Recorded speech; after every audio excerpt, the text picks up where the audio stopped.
you and address your questions and concerns before today's hearing. I know they've gone, but I'm grateful to Senators Burr and Ernst for their trust and their confidence in taking time to join us here today. To my husband, Abraham, my family, friends, fellow veterans, Medal of Honor recipients, and patriots, thank you for your love and support. I'm honored and grateful to President Trump for his trust and confidence in nominating me to serve our country as the Director of National Intelligence at a time when trust in the intelligence community, unfortunately, is at an all-time low. Chuck Schumer admitted a few years ago, quote, "You take on the intelligence community, they have 6 ways from Sunday at getting back at you." For too long, faulty, inadequate, or weaponized intelligence have led to costly failures and the undermining of our national security and God-given freedoms enshrined in the Constitution. The most obvious example of one of these failures is our invasion of Iraq based upon a total fabrication or a complete failure of intelligence. This disastrous decision led to the deaths of tens of thousands of American soldiers, millions of people in the Middle East, mass migration, destabilization, and undermining of the security and stability of our European allies, the rise of ISIS, strengthening of Al-Qaeda and other Islamist jihadist groups, and strengthening Iran. Here are just a few other examples. The American people elected Donald Trump as their president not once but twice, and yet the FBI and intelligence agencies were politicized by his opponents to undermine his presidency and falsely portray him as a puppet of Putin. Title I of FISA was used illegally to obtain a warrant to spy on Trump campaign advisor Carter Page, using a Clinton campaign-funded false dossier as their so-called evidence. Biden campaign advisor Tony Blinken was the impetus for the 51 former senior intelligence officials' letter dismissing Hunter Biden's laptop as disinformation specifically to help Biden win the election. Former DNI James Clapper lied to this committee in 2013, denying the existence of programs that facilitated the mass collection of millions of Americans' phone and internet records, yet was never held accountable.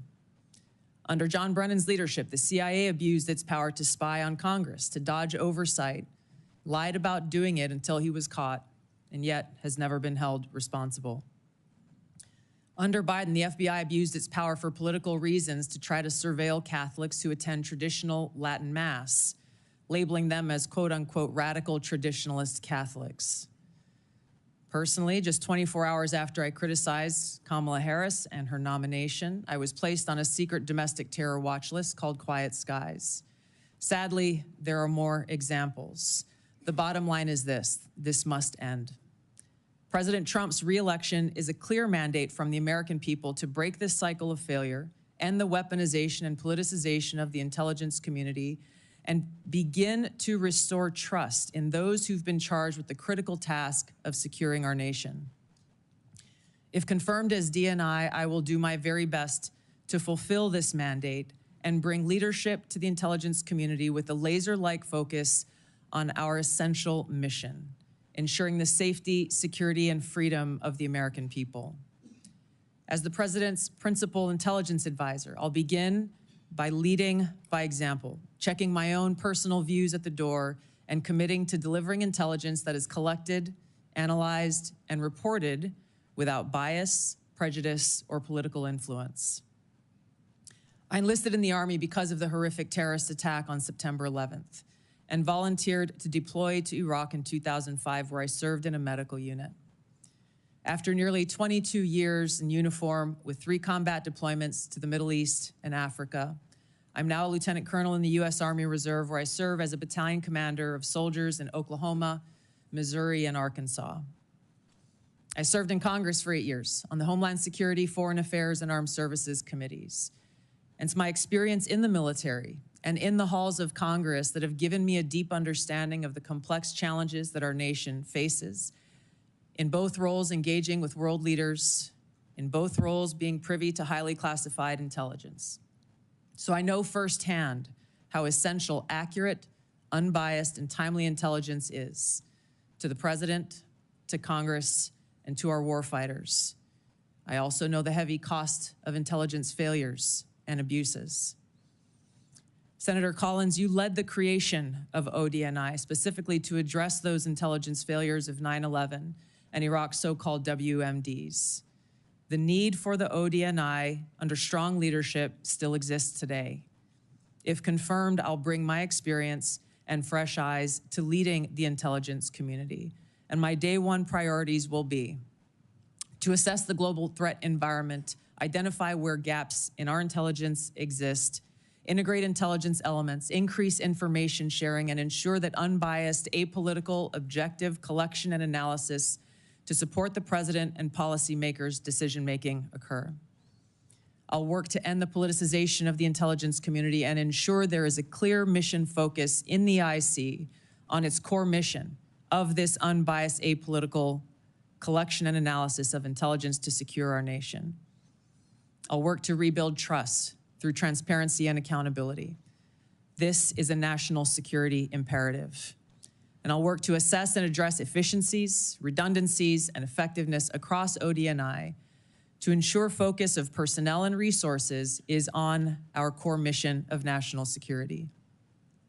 Now, in my meetings that I've had with many of you, you expressed bipartisan frustration about recent intelligence failures as well as the lack of responsiveness to your requests for information. Whether it's the surprise October 7th Hamas terrorist attack, to the sudden takeover of Syria by Islamist extremists, failures to identify the source of COVID, anomalous health incidents, UAPs, drones, and more. If confirmed, I look forward to working with you to address these issues.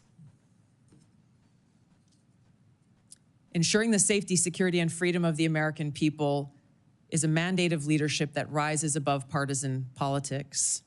If confirmed, my commitment to the president, to you, and to the American people is this: I will do my very best to find the truth, no matter where it leads, and share that truth with President Trump, his advisors, and you in Congress, providing you with that unbiased, timely, and accurate intelligence as you make the tough decisions that'll impact the safety, security, and freedom of the American people. Now, before I close, I want to warn the American people who are watching at home. You may hear lies and smears in this hearing that'll challenge my loyalty to and my love for our country. Those who oppose my nomination imply that I am loyal to something or someone other than God, my own conscience, and the Constitution of the United States, accusing me of being Trump's puppet, Putin's puppet, Assad's puppet, a guru's puppet, Modi's puppet, not recognizing the absurdity of simultaneously being the puppet of 5 different puppet masters. The same tactic was used against President Trump and failed. The American people elected President Trump with a decisive victory and mandate for change. The fact is, what truly unsettles my political opponents is I refuse to be their puppet. I have no love for Assad or Gaddafi or any dictator. I just hate Al-Qaeda. I hate that we have leaders who cozy up to Islamist extremists, minimizing them to so-called rebels. As Jake Sullivan said to Hillary Clinton, quote, Al-Qaeda is on our side in Syria. Well, Syria is now controlled by an Al-Qaeda offshoot, HTS, led by an Islamist jihadist who danced in the streets on 9/11 and who was responsible for the killing of many American service members. Democrat senators in the past resorted to anti-Christian bigotry against some of President Trump's judicial nominees like Amy Coney Barrett and Brian Boucher. I condemn those actions as a Democrat in Congress at the time, as religious bigotry must be thoroughly condemned by all of us, no matter the religion. Unfortunately, there are some Democrat senators who still don't understand the principle of freedom of religion and Article 6 of the Constitution. Quote, no religious test shall ever be required as a qualification to any office or public trust under the United States. Unfortunately, they're once again using the religious bigotry card, but this time trying to foment religious bigotry against Hindus and Hinduism. If anyone is sincerely interested in knowing more about my own personal spiritual path of Hinduism, I welcome you to go to my account on X, where I'll share more on this topic. If confirmed as Director of National Intelligence, I will continue to live by the oath that I have sworn at least 8 times in my life, both in uniform and as a member of Congress. I will support and defend our God-given freedoms enshrined in the Constitution of the United States against all enemies, foreign and domestic, and I will bear true faith and allegiance to the same.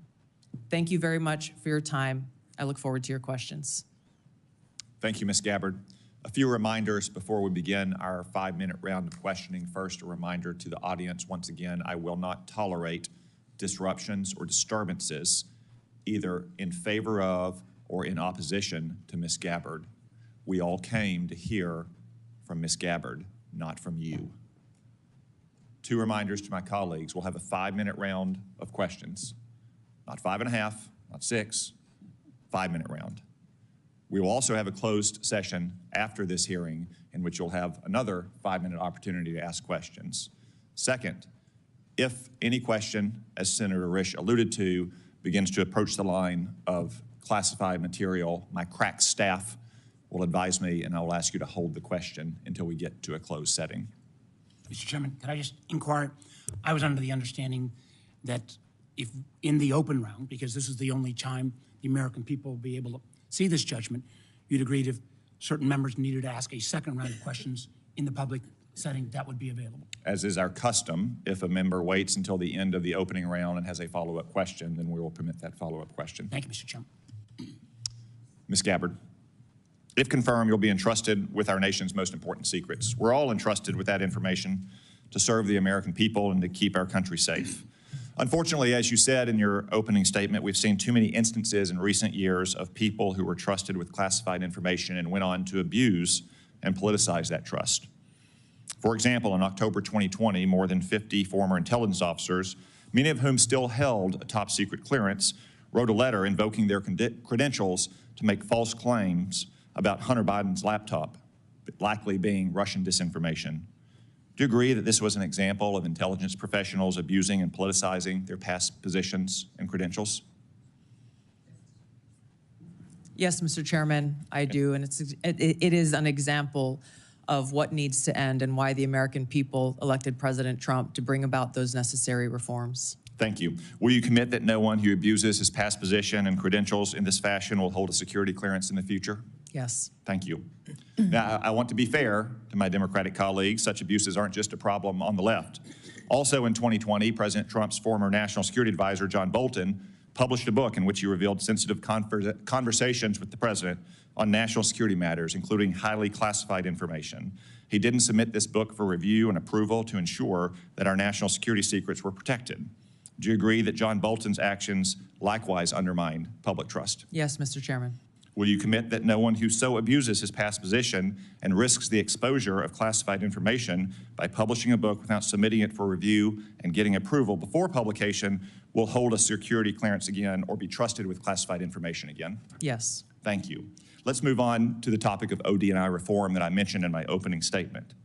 Congress originally envisioned the OD&I to be a small coordinating agency that directs, rather than replicates, the now 18 constituent agencies that make up our intelligence community. Over the years, however, the OD&I has strayed from this vision to an organization that now publicly boasts nearly 2,000 people, more than half of whom are not detailed from an intelligence agency, but rather are career OD&I bureaucrats. They've even developed centers that are producing their own analysis. Will you commit today to working with this committee to restoring the OD&I to its original size, scope, and function? Yes, Senator, I look forward to working with you and the committee as I, if confirmed, assess the current status of who is working in the OD&I and the function that they fulfill to make sure of its effectiveness and elimination of redundancies and bloating. Thank you. Do you support some of the policy proposals I mentioned in my opening statement about capping the size of the OD&I, eliminating OD&I taxes, returning employees back to their home agencies to do real intelligence work? Yes, Senator, I look forward to working with you as we assess where the OD&I needs to be in order to fulfill its core mission and function. Thank you. And in your preparation for this hearing and this important responsibility, have you developed any thoughts that explains the mission creep and the empire building that we've seen at the OD&I in recent years? Yes, Senator, I've had the opportunity to review the history of the ODNI, to speak to Ambassador Negroponte, the first Director of National Intelligence, as well as others who have served in this position. I think there are a number of contributing factors to the creation of centers, or not centers, but offices like the recently eliminated Office of DEI within ODNI, and other areas where I need to go in and assess the replication and the duplication of responsibilities that exist elsewhere and some of the other intelligence elements that ODNI has oversight over. Thank you. Colleagues, I will lead by example and yield back 1 minute of my time and recognize the Vice Chair. Well, thank you, Mr. Chairman. That is a first. Ms. Gabbard, let me be clear, at least in my views. I salute your service to our country, but I have serious doubts about your judgment. And those are some of the areas that I want to pursue. First, until you were nominated by the President to be the DNI, you consistently praised the actions of Edward Snowden, some who, I believe, jeopardized the security of our nation, and then, in an effort to flaunt that, fled to Russia. You even called Edward Snowden, and I quote here, a brave whistleblower. Every member of this committee supports the rights of legal whistleblowers. But Edward Snowden isn't a whistleblower. And in this case, I'm a lot closer to the chairman's words, where he said, Snowden is, quote, an egotistical, serial liar and traitor who, quote, deserves to rot in jail for the rest of his life. Ms. Gabbard, a simple yes or no question. Do you still think Edward Snowden is brave? Mr. Vice Chairman, Edward Snowden broke the law. I do not agree with or support with all of the information and intelligence that he released, nor the way in which he did it. There would have been opportunities for him to come to you on this committee or seek out the IG to release that information. The fact is, he also, even as he broke the law, released information that exposed egregious, illegal, and unconstitutional programs that are happening within our government. Excuse me, Mr. that Gabbard. led to serious reforms that Congress undertook. Chairman, we got 5 minutes. So I take your answer, and these are your quotes. Brave, please join my bipartisan legislation calling for charges to be dropped against him. Do you disagree that legislation was not appropriate? Do you believe he is brave or not? Yeah, Back those words? Once again, Senator, Edward Snowden broke the law. He Ms. Gabbard, also I'm not released talking- information we agree that Edward Snowden that broke the exposed law. the United States Asking you a government's question whether illegal your programs. legislation and your words are still your beliefs. Yes or no, please. I'm making myself very clear. Edward Snowden broke the law.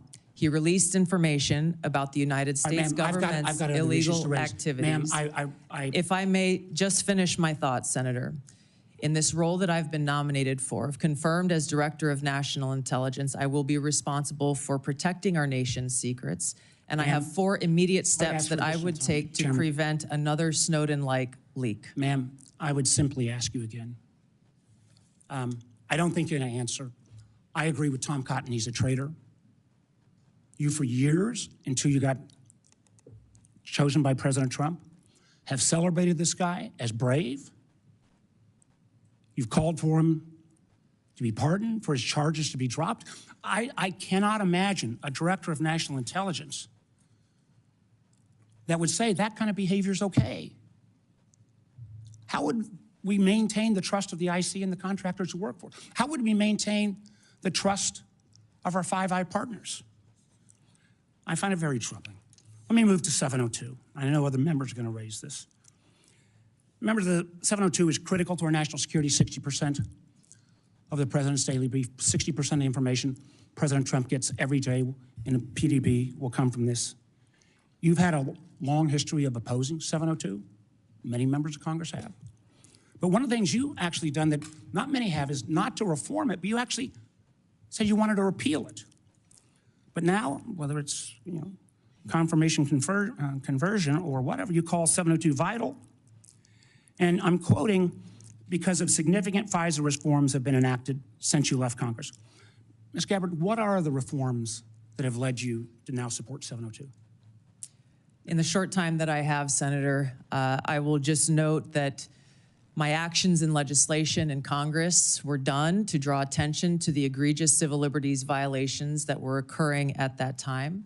Ms. Gabbard, Ms. Gabbard, I ask you a question. Please give me the courtesy of responding. You said the reforms now make you support it. What can you cite? Which reforms? There are a number of reforms to include getting rid in the new law, that, right? that all of you and your wisdom. Ms. Gabbard, my time is getting short, but I got to just tell you, after the reforms were passed into law in April of 24, you went on Joe Rogan's podcast in May.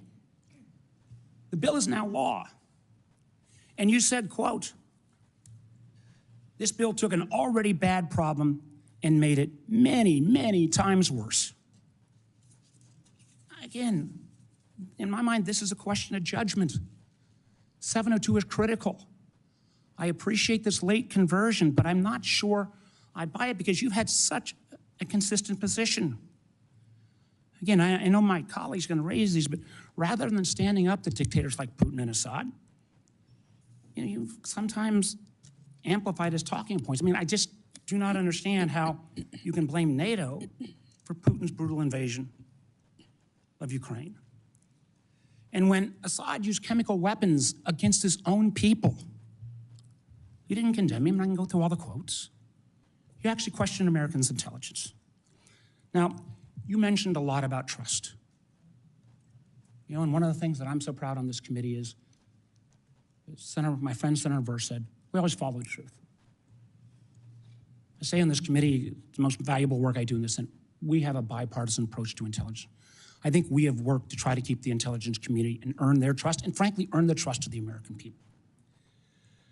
But I, respectfully, ma'am, I just don't believe on your judgment and credibility issues that this is the appropriate role that you should take going forward. Thank you, Mr. Chairman. Senator Collins. Thank you, Mr. Chairman. Ms. Gabbard, Edward Snowden does stand out as having done particularly grave harm to our national security by revealing top secret information, including sensitive sources and methods, thus jeopardizing agents in the field. So let me ask you a question. If confirmed, would you support or recommend a pardon or any kind of clemency for Edward Snowden? Thank you for the question, Senator Collins. If confirmed as the Director of National Intelligence, my responsibility would be to ensure the security of our nation's secrets and would not take actions to advocate for any actions related to Snowden. So the answer is no. Is Correct. that correct? In 2020, you introduced the Protect Brave Whistleblowers Act, which would amend the Espionage Act to make it more difficult to prosecute individuals who reveal classified information. In particular, the bill would allow individuals to disclose even top secret information as long as it's not done with the specific intent to injure the United States or advantage any foreign nation. Your bill would also have created an affirmative defense if public disclosure of classified information were made for several reasons, one of which was to expose gross waste of funds. I strongly oppose this legislation, which would hamper our ability to prosecute people who give our adversaries classified information. So let me ask you this. Ms. Gabbard, do you still support providing individuals who have access to top secret information with the ability to make their own decisions regarding whether that information should be publicly disclosed, even though disclosure may cause tremendous harm to our country or our allies? Senator, we cannot and should not have individual vigilantes within the intelligence community making their own decisions about how and where and when to expose our nation's secrets.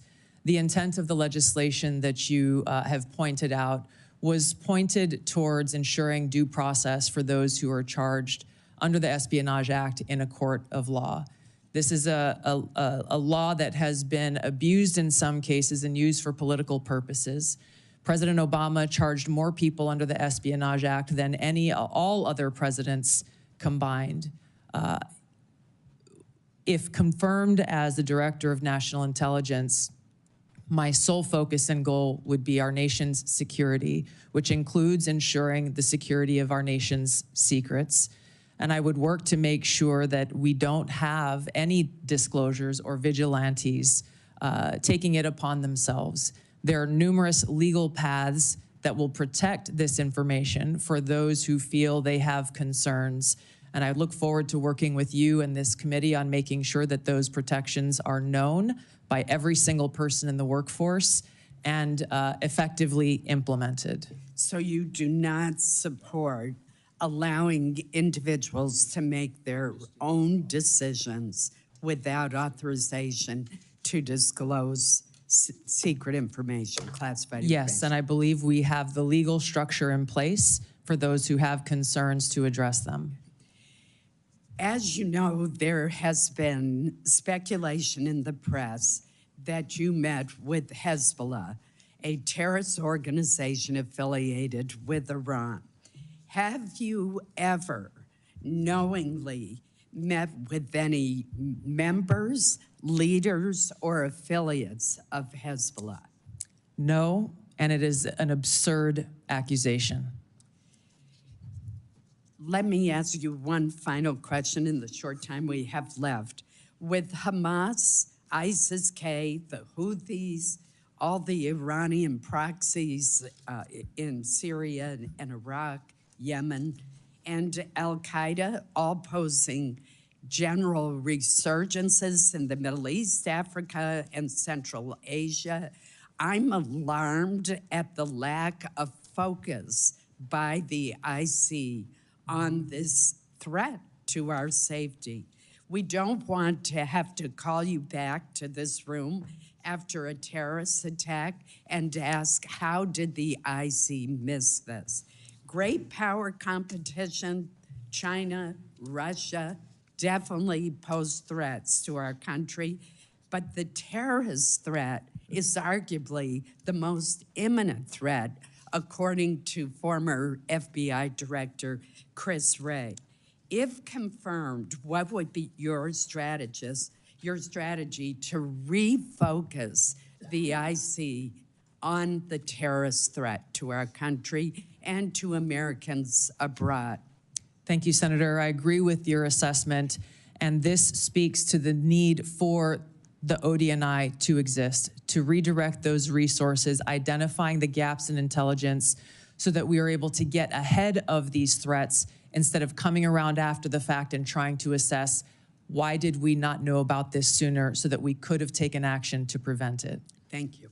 Senator Wyden. Thank you very much, Mr. Chairman. Welcome, Ms. Gabbard. Thank you. I am going to try to get 4 questions in, so I'll be brief, and if you can reciprocate, that would be very much appreciated. We've been talking about Section 702, the Foreign Intelligence Surveillance Act, and I believe it's critical that the DNI support additional reforms to protect the privacy of law-abiding Americans.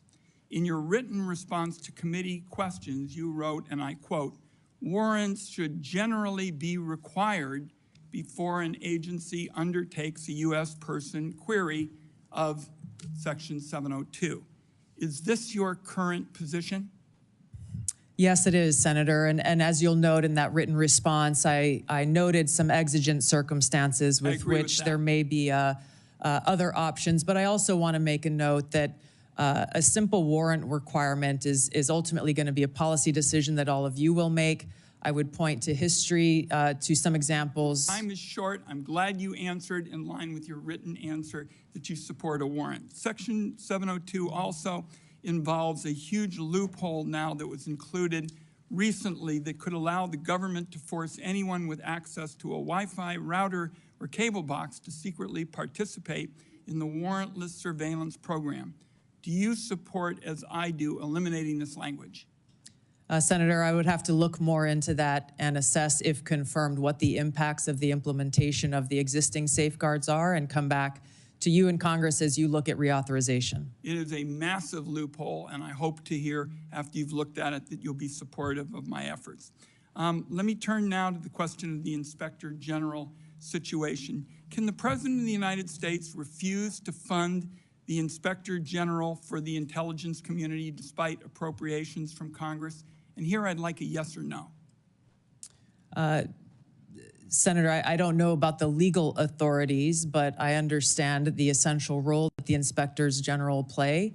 And if confirmed, look forward to empowering our Inspector General to fulfill their responsibility. Good, because Congress either has the power of the purse or it doesn't. And I think in your answer to me, you recognize that you have an independent obligation to follow the law. I think that's a constructive answer. Let me turn now to the matter of spying on journalists. You wrote in your response to the committee questions that you support the Biden administration Department of Justice's policy restricting the collection of reporters' records, and you called for the codification of those restrictions. Will you reconfirm that position this morning? I believe strongly in the First Amendment, which protects a free press. So you will, in effect, say that you will continue to support the Biden administration policy to protect journalists? I'm not familiar with the specific Biden administration policy, but I believe strongly in the defense of the First Amendment. It is a policy that restricts the collection of reporters' records, and you have called for the codification of those records, so I am going to accept that you're not changing your position, and I appreciate it. I've got time, I think, for one more question. While you were in Congress, you introduced legislation prohibiting the government from mandating that Americans' phones or apps include mechanisms to allow the government to bypass encryption or other privacy technology. In your written responses to the committee questions, you reconfirmed your opposition to these mandates. Is that still your position? Yes, these back doors lead down a dangerous path that can undermine Americans' Fourth Amendment rights and civil liberties. You are being very helpful by moving so quickly. Let me turn to whistleblowers. You wrote in your response that whistleblowers must have clear, protected channels to report concerns, including the unauthorized transmittal of classified information to appropriate entities such as members of Congress.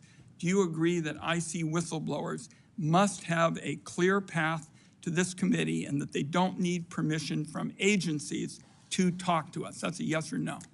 Senator, the answer is clearly yes. I would like to state a few other actions I would take if confirmed as Director of National Intelligence is, number one, make sure that we don't have illegal and unconstitutional programs within the intelligence community, making sure that we enact security clearance reform to limit access to our nation's top secrets, make sure that every single person in the workforce understands their rights as whistleblowers and the legal channels to take, which would include coming directly to you as members of Congress, as well as establishing a direct hotline to myself should they choose to take that path. One last question, if I might. Would you support the declassification of the committee's full report on the CIA's torture program?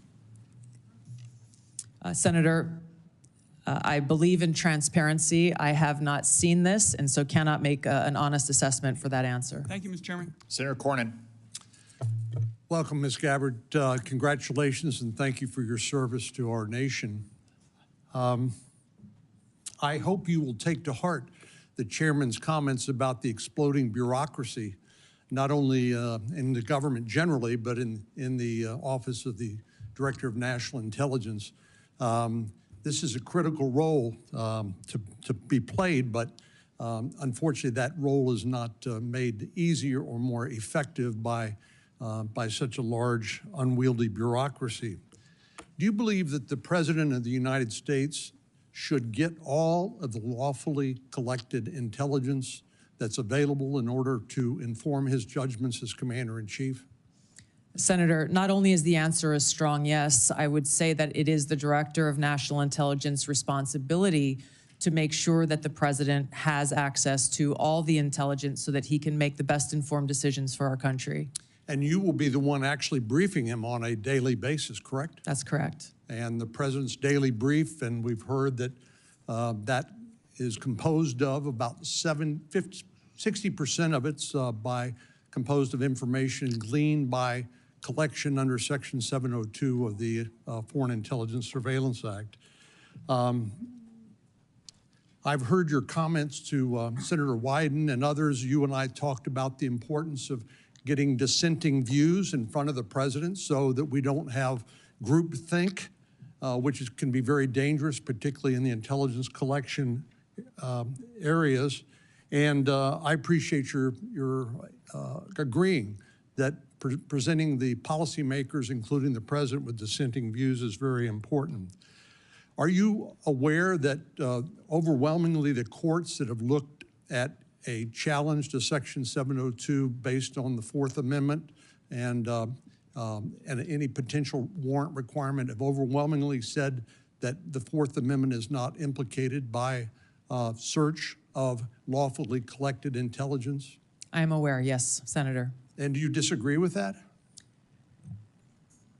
What I began to say in answer to Senator Wyden's previous question on this issue is, number one, the decision about a warrant requirement will be yours to make, not mine as the Director of National Intelligence. You'll be the Director of National Intelligence, and people will be wanting to hear from you about what we should do as policymakers.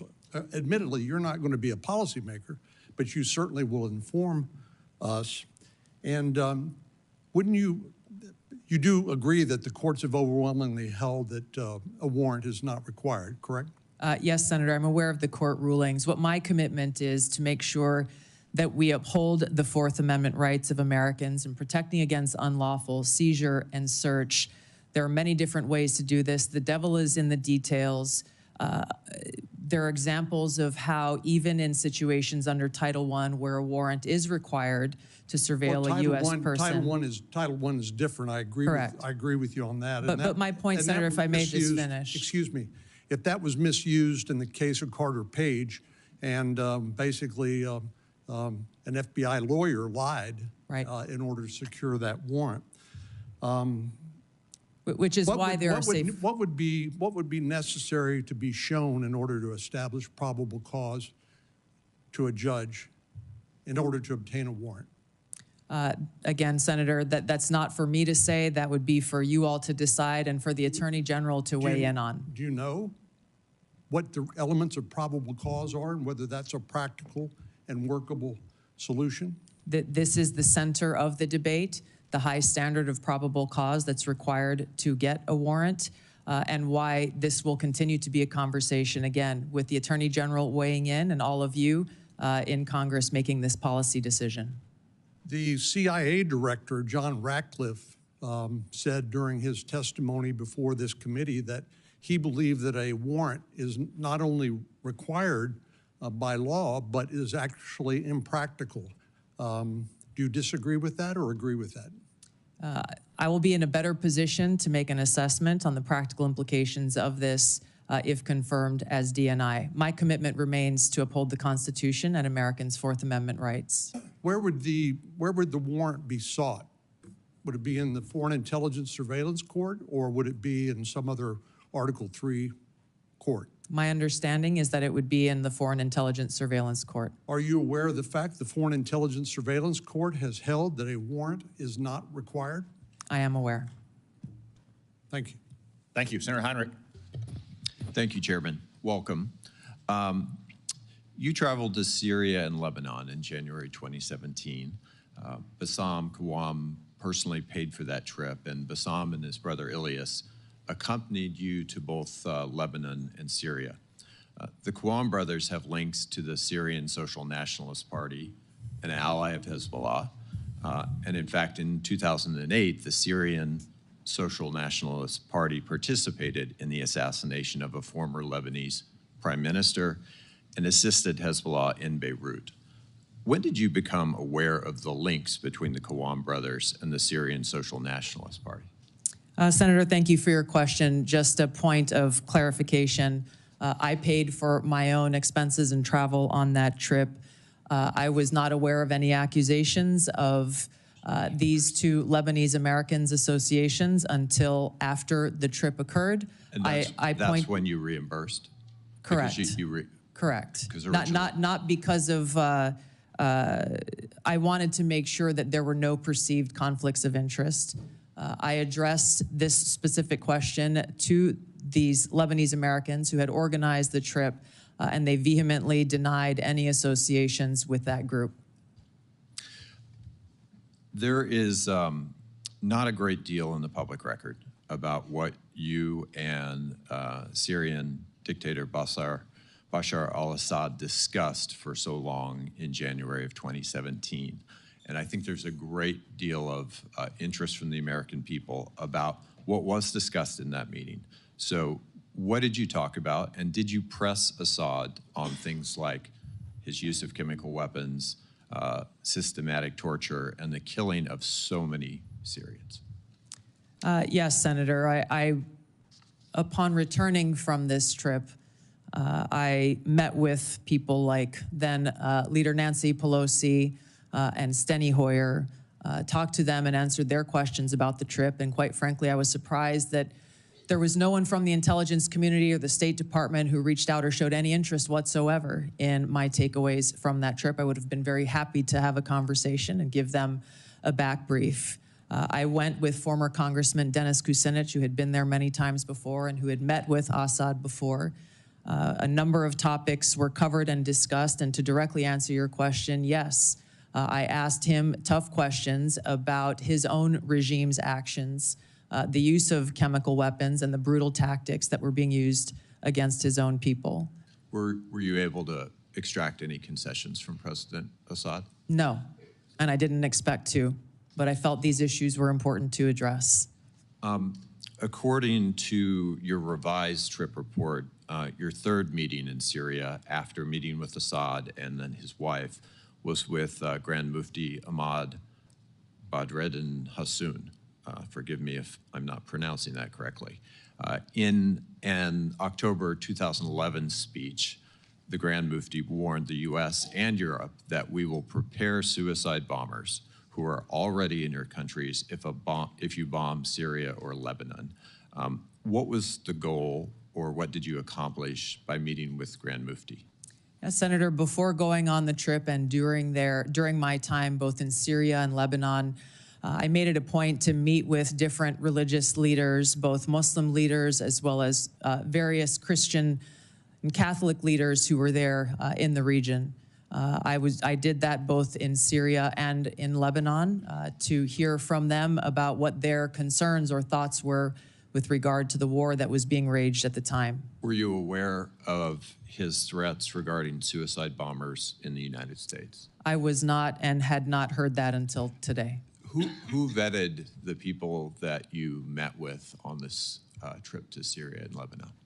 The itinerary was created by former Congressman Dennis Kucinich, his constituents who he had traveled with to Syria and Lebanon a number of times before. Some of the individuals that I met with were looked at prior to the trip. Others came up during the trip that were unexpected. Just in complete hindsight, would you view this trip as good judgment? Yes, Senator, and I believe that leaders, whether you be in Congress or the President of the United States, can benefit greatly by going and engaging, boots on the ground, learning and listening and meeting directly with people, whether they be adversaries or friends. Last question. Who do you blame? Who's responsible for the war in Ukraine? Putin started the war in Ukraine. Thank you.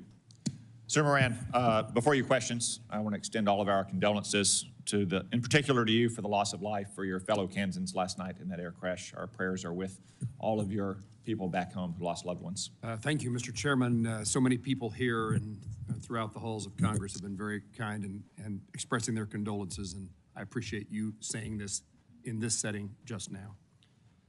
Lieutenant Colonel Gabbard, you were asked in your questionnaire about your priorities, and you listed Iran and Hamas and Hezbollah and North Korea. You also mentioned Russia, but the only thing you said about Russia in fully explaining why it's a priority is ending the war with Russia. When you talk about Russia, what are your fears or policy priorities beyond ending the war? How do you see Russia as a threat to the United States?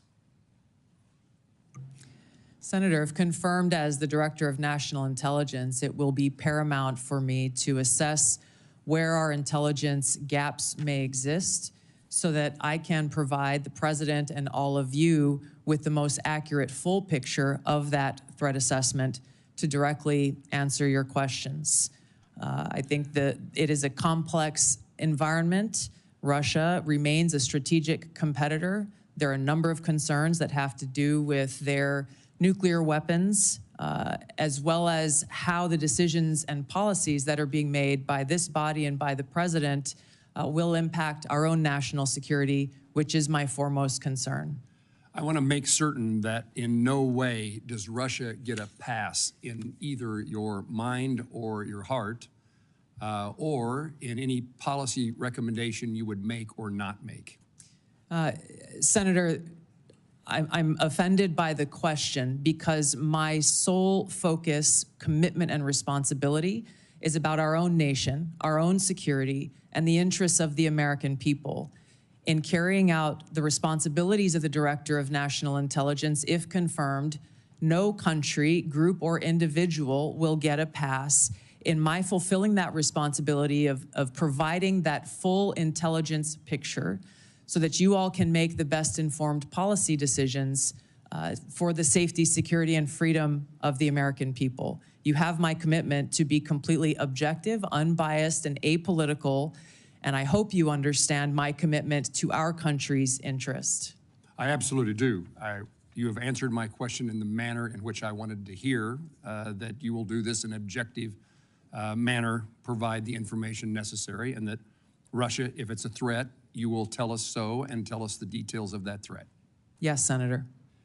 How would you restructure the national intelligence priority framework to better align with President Trump's national security goals? Senator, this is a discussion, if confirmed, I look forward to having with the President and his national security advisor, again, based on the threat assessment and based on the President's priorities. He has spoken about a number of different priorities in different parts of the world. I would work with them on that national intelligence priorities framework, which will serve as the foundation for the intelligence elements under ODNI. Any recommendations that you have in mind to make to President Trump in that regard? I want to make sure that any recommendations that I make to the President are fully informed. From where I sit now, I don't believe that I can make those recommendations. I take that responsibility seriously and wouldn't want to shortchange him without first doing the due diligence and work to make sure my recommendations are well-founded. How will you, Lieutenant Colonel, as the DNI, if confirmed, meet the objectivity and political neutrality requirements to ensure that you're telling the White House what they need to hear and not what they want to hear? A follow-up to that is, how will you handle conflicting intelligence reports from the various members of the intelligence community and present a broad intelligence picture to the President? Yeah, thank you for the question, Senator. I hope that you have confidence in my ability to extract politics from what my role will be as Director of National Intelligence, because it's something I've done for almost 22 years now of wearing the uniform, both serving in the National Guard and the Army Reserve, even while holding political office. There is a brick wall between the two, and I have fulfilled that obligation in uniform, as I will as Director of National Intelligence if confirmed. I think the President, I know the President values hearing a lot of different views, and I would make sure that in the intelligence community's responsibilities that dissenting views are not only allowed, but encouraged, and where they present themselves, make sure that the President and you as policymakers are aware so that you can make your best informed decision. Would you agree with me that bias and prejudice, if it exists any place, exists in both sides of an issue, both partisan sides of this place called Washington, D.C.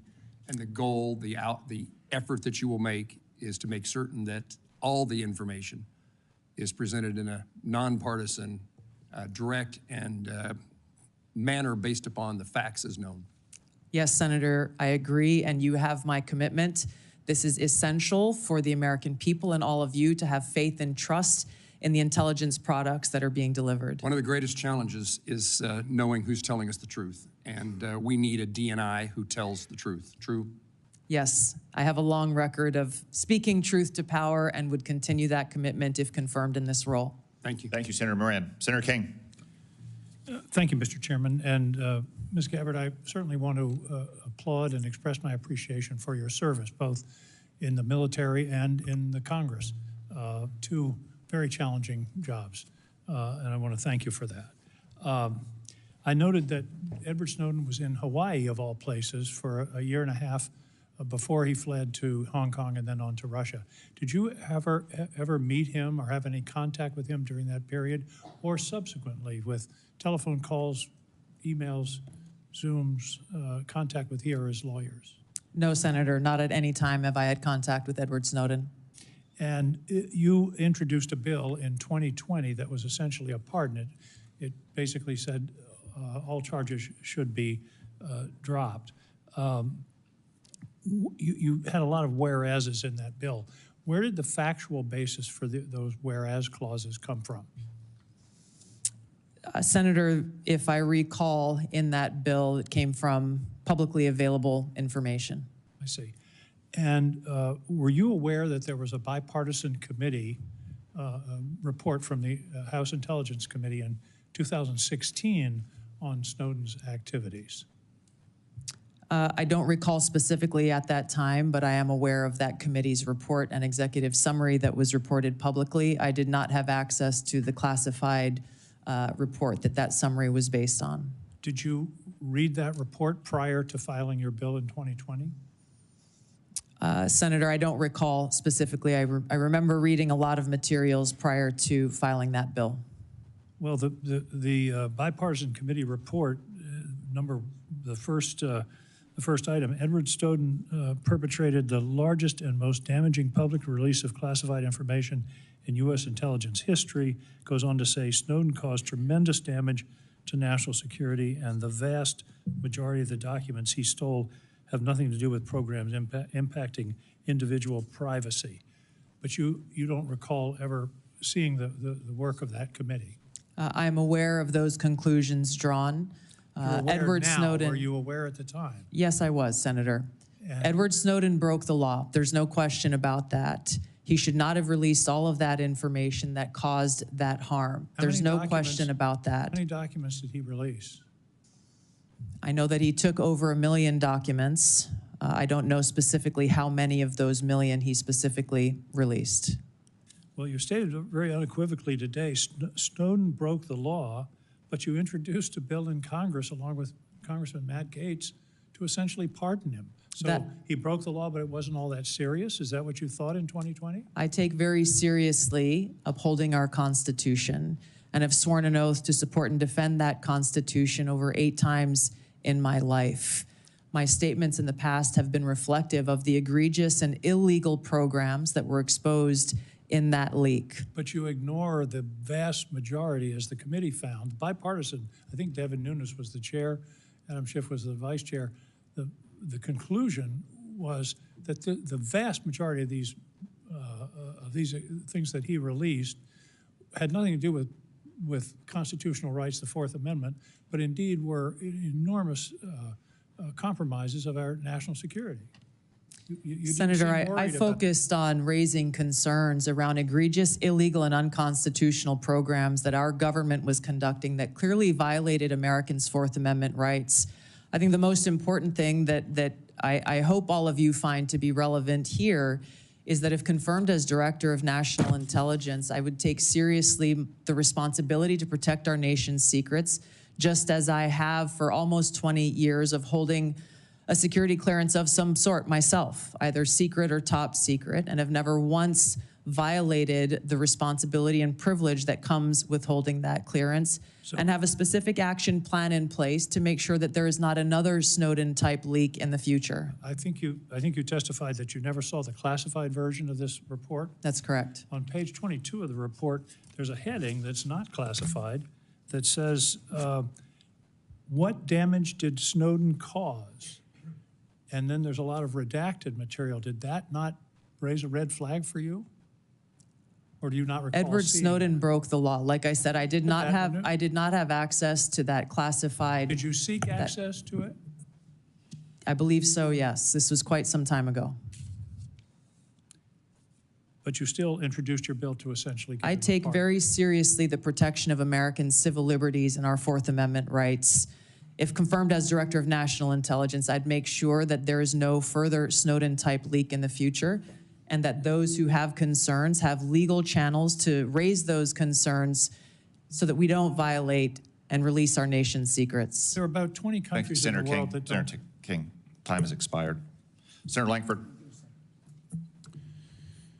Tulsi, it's good to see you again. Thanks for the time Thank you. that we got a chance to be able to spend together to be able to talk through a lot of these issues. Thanks for your service to the country, both in Congress, though you were in the wrong party at the time, and your service to the country through your service there, including in my great state in Oklahoma, that you had the opportunity to be able to serve there. I want to give an opportunity for you to be able to answer a few things on it, and I want to set some context. There's been a lot of questions about 702 and about Edward Snowden, and it may seem like this is repetitive to be able to come through it, but there are thousands of intelligence employees and folks that have also taken an oath to the country and to the Constitution. They serve our country every day. They're the folks that don't have a uniform on, that no one ever says thank you to them, and no one ever buys them lunch because people don't know who they are. But they every day put their lives on the line, and they work very hard to be able to protect Americans. And when Edward Snowden got mad at his employer that he didn't get the promotion that he wanted and started harvesting information, and then found some things that he didn't like on it, and then kept going, and then released them to media and went to China, and then went from China to Russia and became a Russian citizen and continued to be able to layer out intelligence unrelated to the civil liberties of any American, and then said, I have more and I can release them at any time I want. They don't see him as brave. They see him as a traitor. And the concern among so many here, and I think what a lot of the folks in the intelligence community that you'd have the responsibility to oversight is, they want to hear that you also believe the same thing, that not just he broke the law, but that he's a traitor, because they don't want that to ever happen again. And all the sources that they had, that they trusted and that trusted them, now their lives were at risk. And all the programs that they had that were determined lawful all collapsed, and that intelligence then was gone, and the president didn't have access to a lot of information for decision making.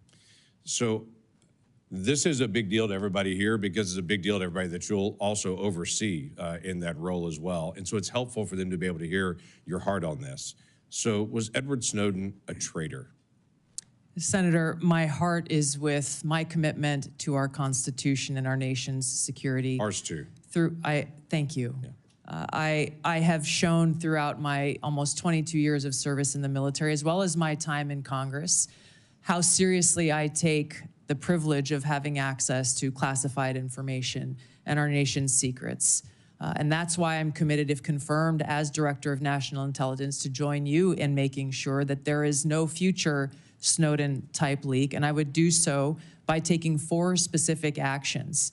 Number 1, again, to make sure that there are no illegal and unconstitutional programs, limiting in a big way those who have access to our nation's top secrets through security clearance reform, making sure that every single person in the workforce knows about the legal whistleblower channels available to them, and making sure that there's a direct line available to me should anyone have concerns. If people choose to step outside of those legal channels to raise any concerns about programs or actions that exist within the intelligence community that are classified, there will be no excuse to do so, and they should be charged and prosecuted under the law. Was he a traitor at the time when he took America's secrets, released them in public, and then ran to China and became a Russian citizen? Senator, I'm focused on the future, and how we can prevent something like this from happening again. So you would have the responsibility to be able to give counsel to the president, which is a great privilege. You already have his ear, quite frankly, and y'all have a great relationship on that, which is very beneficial.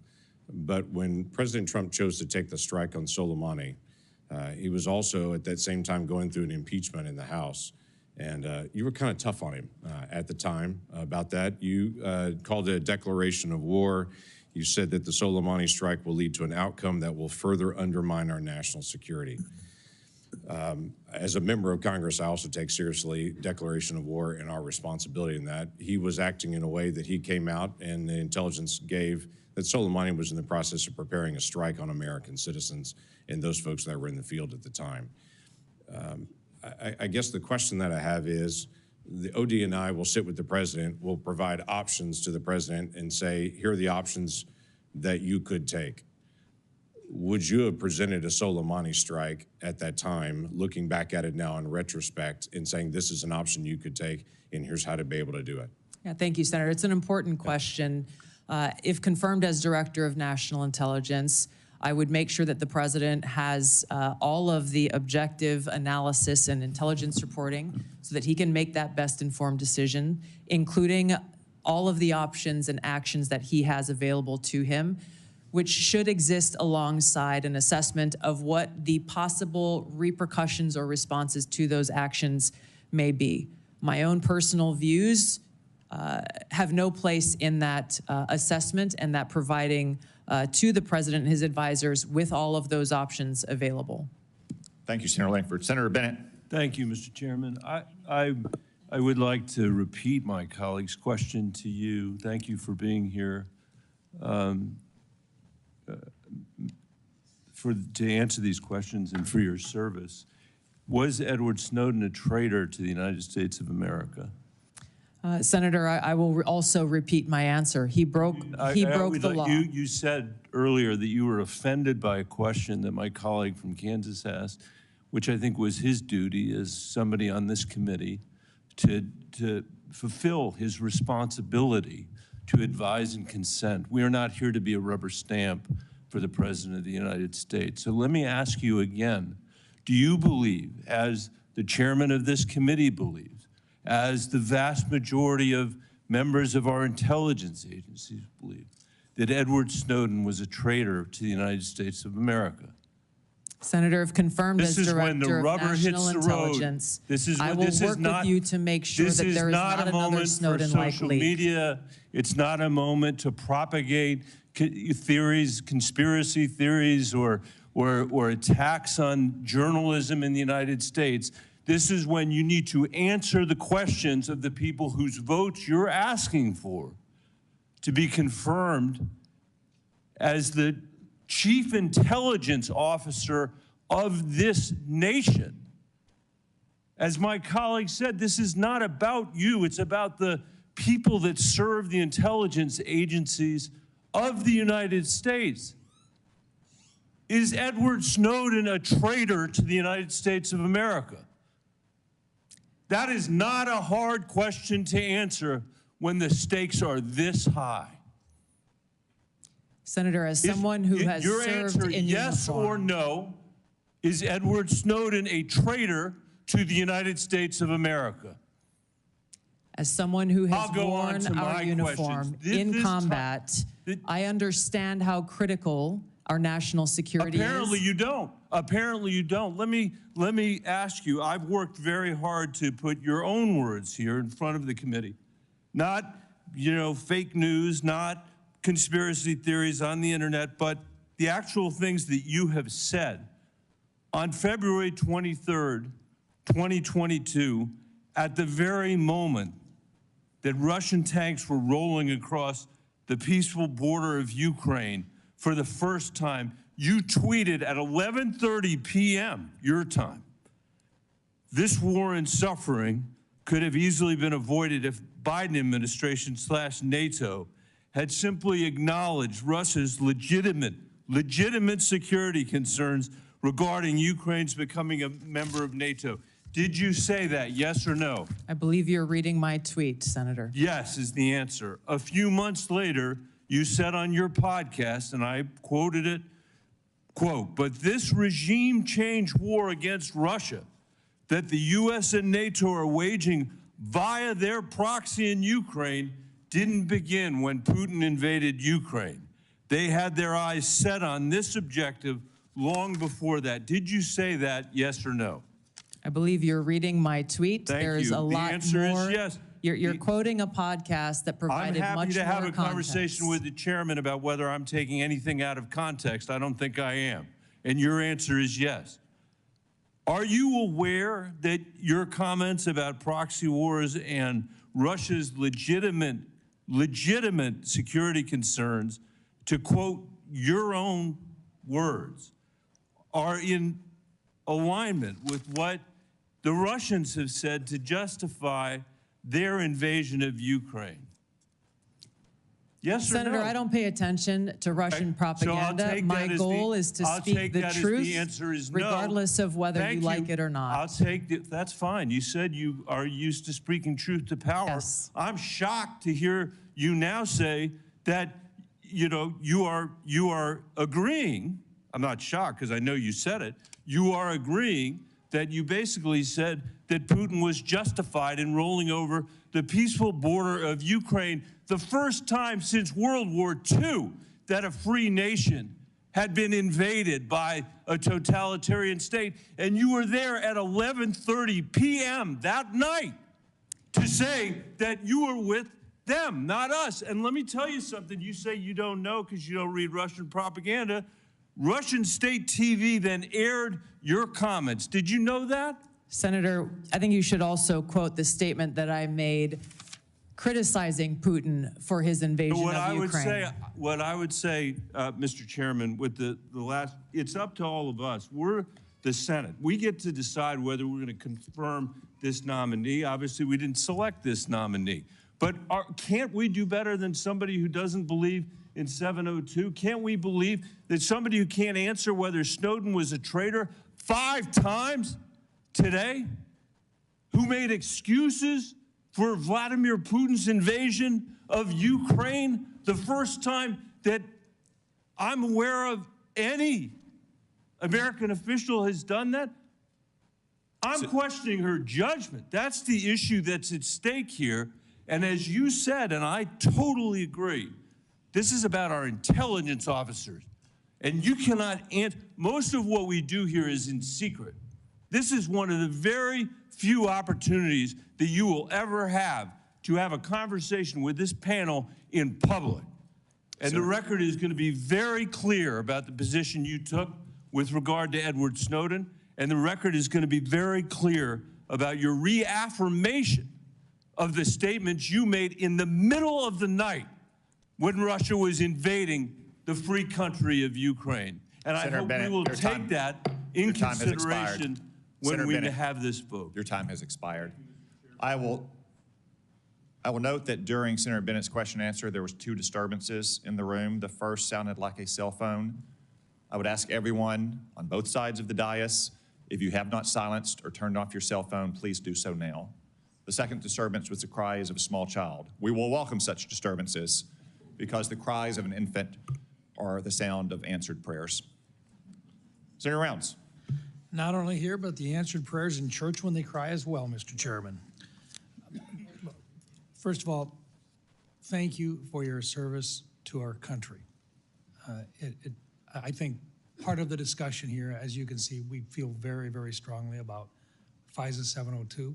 We work with it literally every day. As you can also tell, we have some very, very strong feelings here with regard to the actions of Edward Snowden. I want to come back, and I'm going to give you an opportunity to make any corrections or to make any other comments with regard to both of those issues that have been brought up here. But before I get into that, I want to go back into a little bit of your previous history as well. You did serve as Hawaii's, you served as a congressperson for what, 8 years? Yes, Senator. And during that time, you served on the Armed Services Committee. And during that time period, you did carry a TS-SCI clearance. You worked your way through that time period. You had an opportunity to look at a lot of information. Can you share just a little bit about the way that you've looked at that, not just as a member of the congressional delegation from Hawaii, but also during the time in which you were a lieutenant colonel serving up through and including a battalion commander? Talk about that a little bit, please. Thank you, Senator, for your question. In both of those roles, I had exposure to different sides of how critical our national security is and the unique role that our intelligence community plays in ensuring our national security. My most recent deployment with the military was as part of a joint special operations task force to Djibouti and Somalia, where our mission was to support the Somalis government and military's focus on defeating al-Shabaab, which is al-Qaeda's element there within East Africa. One of the things that we came across there that I hadn't known previously, even having served in Congress for 8 years because it hadn't been focused on, was how al-Shabaab specifically was the biggest funder of al-Qaeda in the Arabian Peninsula, which again should be of unique concern and interest to our own national security concerns. Being able to engage with world leaders in both capacities, in uniform and as a member of Congress, being a customer of intelligence in both of those roles gives me a unique perspective, if confirmed as Director of National Intelligence, to come in with fresh eyes, to come in with some of the frustrations that I experienced as a member of Congress with the lack of information that we received from the intelligence community, oftentimes feeling as though everything we heard in a brief could have been read in the newspaper that morning, and the essential oversight role that all of you play here in Congress. You are unable to do so unless you are equipped with that intelligence and information. I'm committed to fulfilling that responsibility if confirmed as Director of National Intelligence. Okay, now, when you and I first met, I told you that I thought you needed to kind of take a change in the direction that you were going with regard to how you were approaching the private conversations, and that we wanted you to sit down and meet with some folks who were directly involved in gathering the intelligence and so forth. You did that. Yes. And then we came back and we sat back down again. And what those individuals who I had talked to and I asked you to talk with shared with me that they thought that you were a quick study and that you had the opportunity to look at a number of the issues that this committee considers to be extremely sensitive, and 702 in particular. Now, I've got about a minute left, but I want to give you an opportunity in front of this committee to share your position in your own words about how strong or how much it is needed with regard to the continuation of 702 and your support for it. Thank you, Senator. 702 provides a unique security tool and capability that is essential for our national security. There are a number of areas that we would be blind from a national security perspective without this capability. It also must exist next to having safeguards in place to ensure Americans' civil liberties are protected. As you know, Senator, it is illegal under 702 to target any U.S. person. There are several other sections within FISA that speak to some of the civil liberties reforms that you all passed in last year's legislation. So let me finish with this. 702 in its current form stays in effect for the next year. You would agree that there were reforms made which fixed a number of the items that you had a problem with in the first place. Is that correct? It's correct, Senator, and some of those reforms that you enacted were a specific to some of the legislation that I introduced back when I was in Congress, such as prohibiting the abouts collection as well. Thank you. Thank you, Senator Round. Senator Gillibrand. Thank you, Mr. Chairman. Thank you, Ms. Gabbard, for your service, both in Congress and in our U.S. military. I want to talk to you a little bit about your perspectives on China. How do you view China in your national security role? Our relationship with China is one that is complex, given how closely our economies are linked.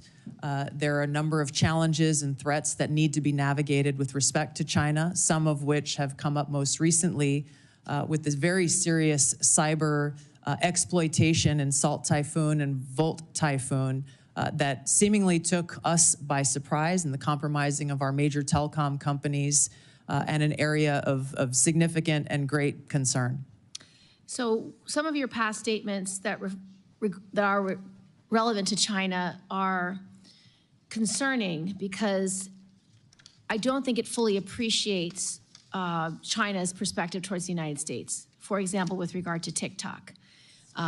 Your past statements have essentially said that requiring domestic ownership of TikTok is a violation of civil liberties, and the national security concerns are complete BS. Can you explain why you have this view on TikTok? The position that I previously made, obviously not as a member of Congress, as you consider the TikTok legislation, were centered around the protection of Americans' First Amendment rights and the lack of data privacy legislation, frankly, that would apply to TikTok, Facebook, X, all of these different social media applications that collect on us as users of these applications. There were other provisions within that legislation that granted very vague and grandiose authorities to the president on deciding which private companies are or are not a national security threat. So let's talk about China specifically, because this is where I want to make sure you understand what's at stake. We've had concerns over many years that when China owns infrastructure, it can manipulate that infrastructure. It can use it for spying. It could use it, turn it on or off. And you've actually addressed some of the most recent cyber attacks that we believe China had relevant participation. The challenge is if China owns TikTok, it means they can spy on the United States, on the American people. It can take all the data from our children. It can change the narrative about what people are talking about through their algorithms. If it wants to create misinformation or malign foreign influence, it's very easy. So can you understand why it's so important that we require domestic ownership of TikTok? I understand the concern, Senator. I would just reiterate some of my concerns that I stated in the past about how this really is an issue about data privacy, because so much of what is collected by all of these, even U.S.-owned companies, can be sold to any country. I get it, and that is a bigger issue for Congress to wrestle, and I am all in for that conversation. But I want you to appreciate China. What is your view with regard to Taiwan? Do you think it is something that your intelligence efforts will understand how important our relationship is with Taiwan, specifically on chips manufacturing? I think President Trump has most recently decided to have a 100% tariff on all chips from Taiwan. And your statements, particularly about the bill we passed, the CHIPS Act, to make sure that domestic production is invested in, and so that we have that supply chain, and so we have that national security. But your public statements about the CHIPS Act have been very negative and don't seem to appreciate how important that independence is for our national security, to be beholden to China, to be beholden to Taiwan, to be in a place where we can't do our own national intelligence.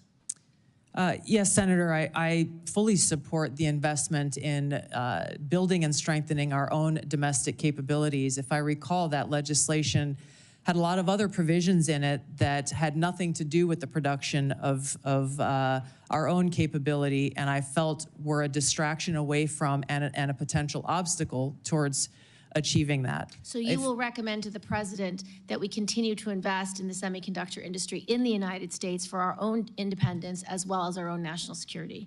Yes, Senator, and I would base my recommendations on a number of these, all of these issues, if confirmed as D&I, based on the full assessment of the intelligence picture so that the president understands the ramifications and the potential cost towards any one of these policy positions that he will make and all of you will make. And last, I want to return to the Soleimani strike. At the time, you said it was illegal, that President Trump did was illegal, would cause very significant problems down the line. What is your position on that strike, and will you be able to advise the president in future issues with regard to national security? Those broader issues that I raised with regard to war powers, I have been consistent on. I didn't have access to all of the information behind that strike at the time, and my concerns were that that may be an escalatory action. President Trump was right. There was no escalation beyond that, and his policies towards Iran turned out to be very effective for our own national security. Do you Thank you, Senator Gillibrand. do you disagree with the president taking away the protection for those who are now being targeted in retaliation for the Soleimani strike, such as previous Secretary Pompeo? Senator, I can't answer that without being able to look at the intelligence assessment and the threat assessment for that or other decisions. Thank you, Senator Gillibrand. Senator Young. Tulsi, good to see you. We had a nice visit in the office. Thank you. Appreciate you being here today.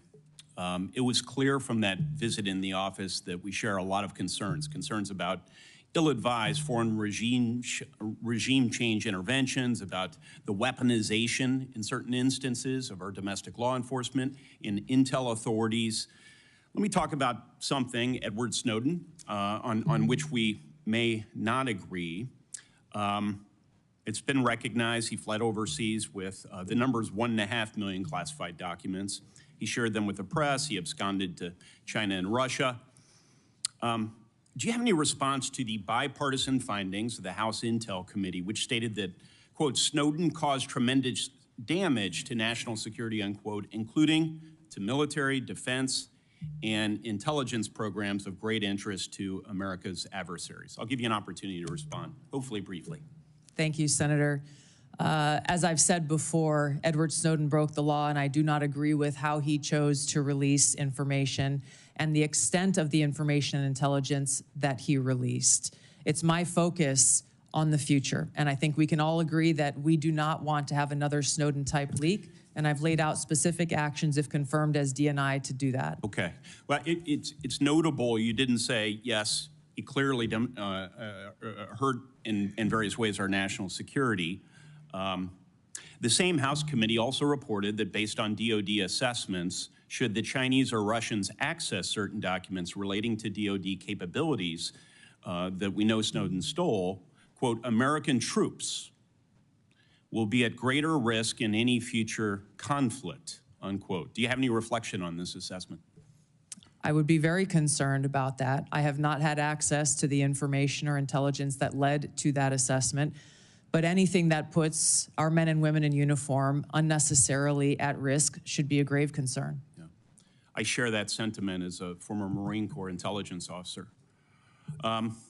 When we find that Americans, whether private citizens or contractors or uniformed personnel, have shared sensitive designs about military technology or plans to a foreign government, however well-intentioned, we rightfully throw the book at them.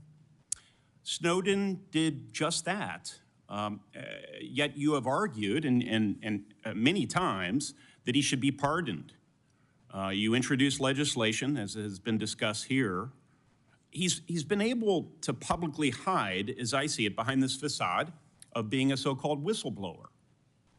But he likely endangered American lives through his actions. So as the leader of the intelligence community, how would you think you would be received based on some of these past actions to support or even to pardon Edward Snowden? Rank and file intelligence analysts and intelligence professionals. How do you think he'll be received?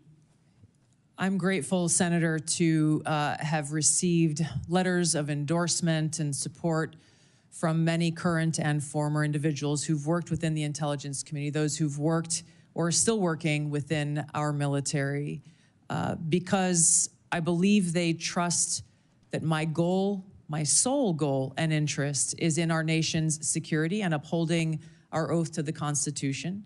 And they trust that if confirmed as Director of National Intelligence, I will take the very specific steps that I have laid out in informing every single person within the intelligence community about the legal pathways they have to blow the whistle or to bring any concerns to the forefront, to include coming directly to members of Congress, to limit access so that we don't have people who are E3s or E4s or people in any situation taking it upon themselves to release classified information, giving them a direct line to me to once again make sure that we are all fulfilling our responsibility to ensure our national security and uphold our Constitution. Thank you.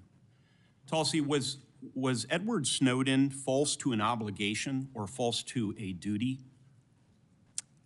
I don't understand what you're saying. False? He had, yes. Did he betray a duty? Did he betray the trust of the American people? Which is, according to Merriam-Webster, that's the definition of a traitor. Edward Snowden broke the law, and he released this information in a way that he should not have.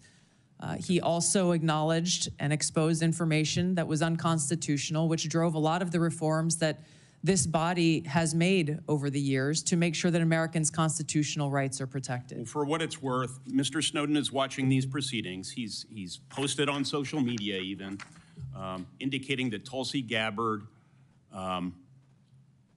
should indicate that I harmed national security. This may be the rare instance in which I agree with Mr. Snowden. I think it would befit you and be helpful to the way you are perceived by members of the intelligence community if you would at least acknowledge that the greatest whistleblower in American history, so-called, harmed national security by breaking the laws of the land around our intel authority.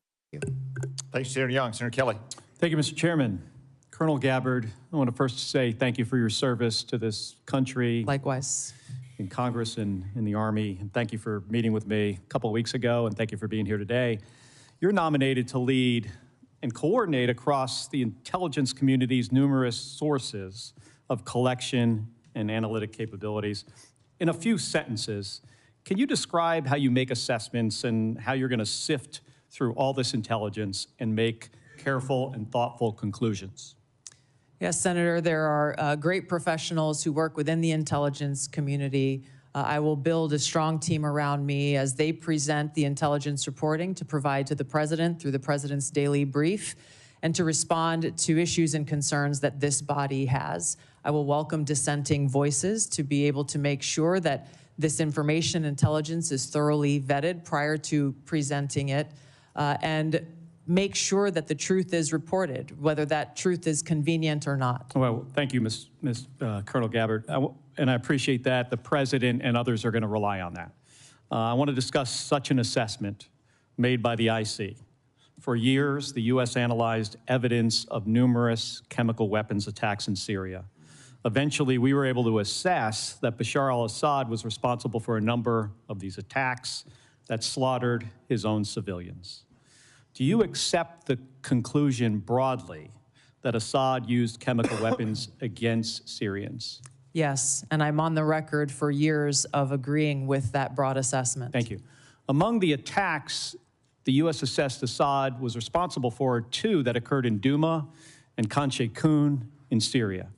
As a member of Congress and as a presidential candidate, and as recently as this month, in your written responses to this committee, you have cast doubt on the assessment that Assad is culpable in these 2 attacks. Is that still your position?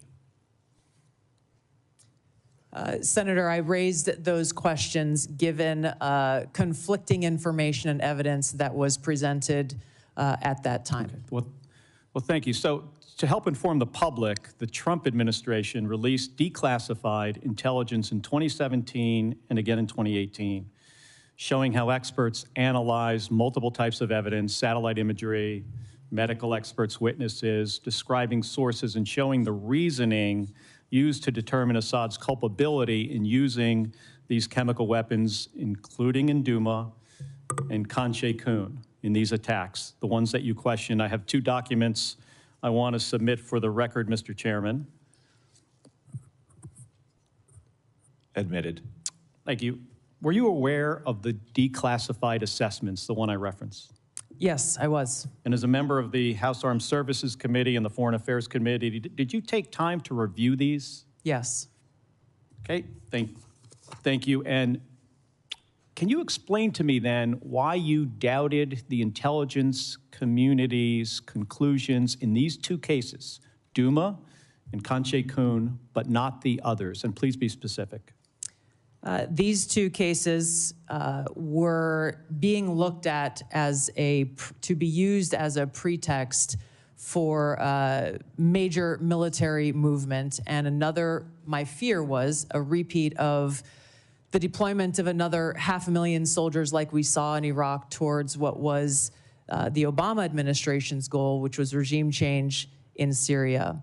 The question specifically that I raised around these two came about because there were two reasons. One, that assessment was made with high confidence and low information. The information that they had came from those on the ground in an al-Qaeda controlled area and therefore were al-Qaeda linked sources. And there was conflicting information that came from the UN's Office on the Prohibition of Chemical Weapons Inspectors, as well as an MIT professor, Ted Postel, So I who want to talk looked at about him these for a second. extensively. So did you look into his credentials, yes or no? Yes. And were you aware of his appearances on Russian Today, which is used by the Russians to disseminate government-approved messages? No. Were you aware Postel relied on a chemistry student with a record of defending the Assad regime? At that time, I was not. I have been made aware. I was not. I have been made aware since. Do you consider this person or these two individuals now, do you consider them a better source for the chemistry of sarin gas than the U.S. intelligence community?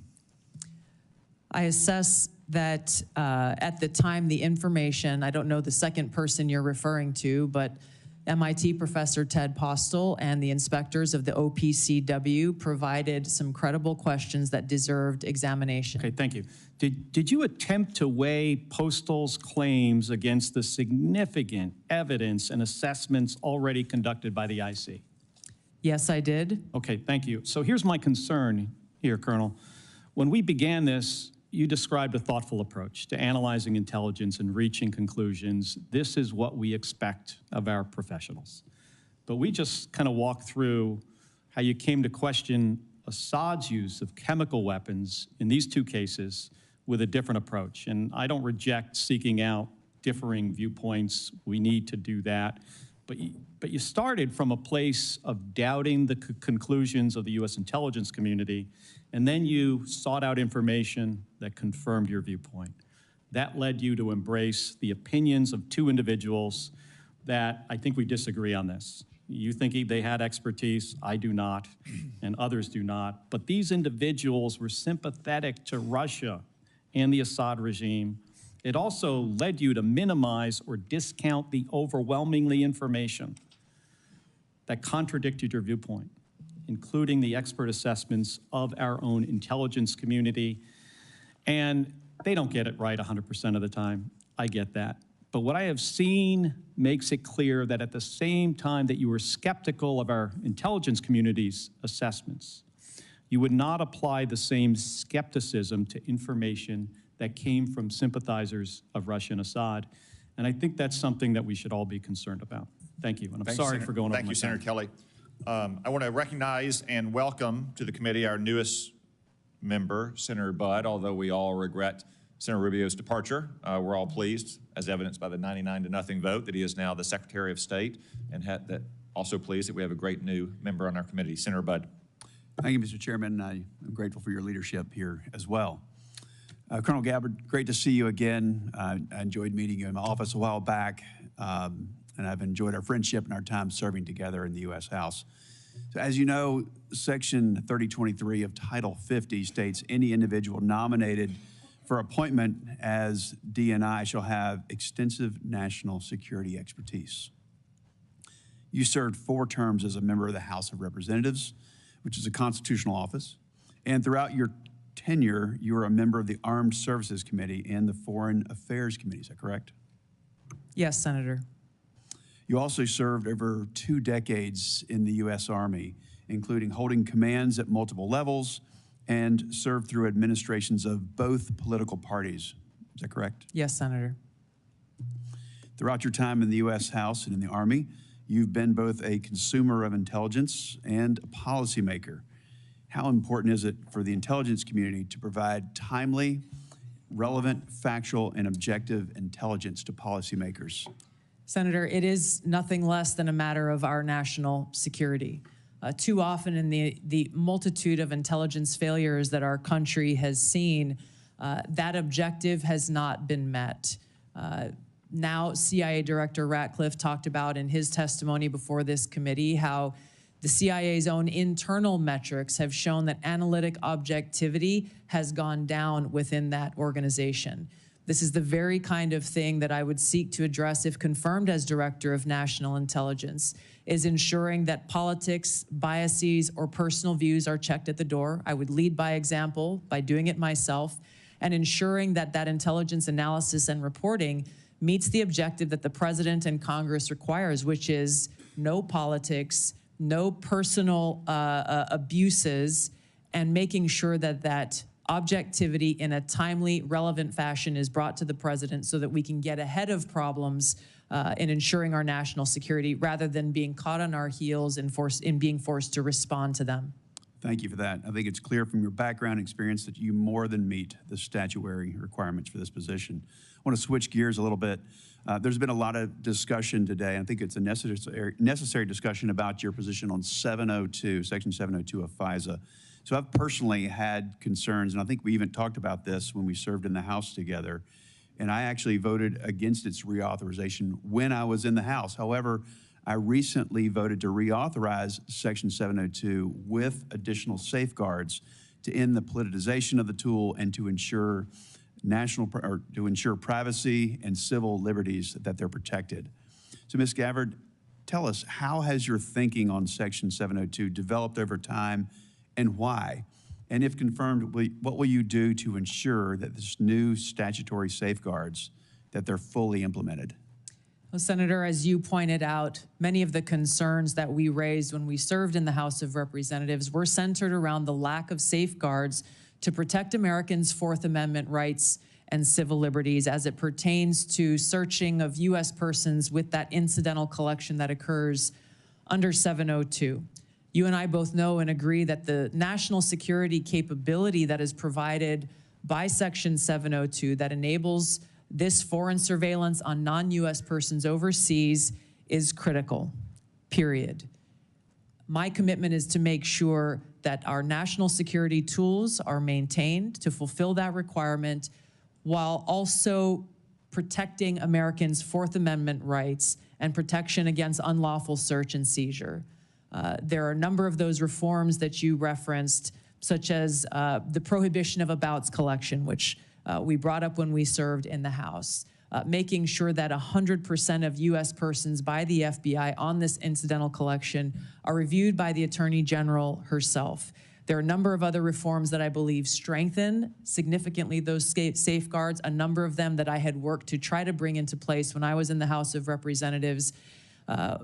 I look forward, if confirmed as Director of National Intelligence, to overseeing and assessing the implementation of these reforms and reporting back to you as you begin to consider next year's reauthorization and meeting that mark of ensuring our security and upholding Americans' Fourth Amendment protections. Thank you. Switching gears a little bit, talk briefly, if you will, about the dual task of simultaneously protecting whistleblowers and protecting classified information. Senator, there are more than sufficient legally protected routes for whistleblowers to come forward should they have concerns on any actions occurring within the intelligence community.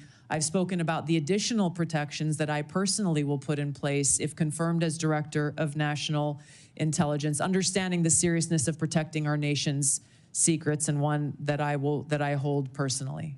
Thank you.